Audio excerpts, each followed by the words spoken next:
Bienvenido, señor candidato, a la noche en que ganó México. The mission is here and is ready to engage with the parties and to support the parties and to take the necessary steps.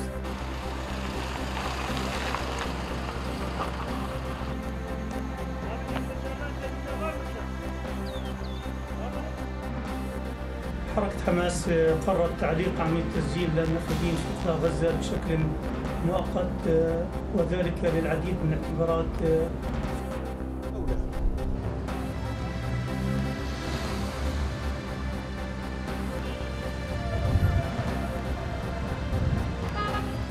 No, non meritavano il risultato, ma Marco Prandelli meritava di mettere tutti i giocatori ha messo. Chiellini si è fatto male 3 volte, lo metti, Levi Bazzaretti che ha giocato bene.